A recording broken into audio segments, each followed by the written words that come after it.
Zahla ya kızı.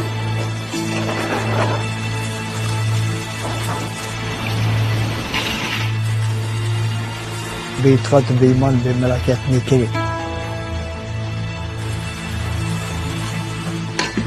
Sen sevdiğim baba, beter zulümane kotanede, raola ganda herkesi de haval beti sultan sevdiğim.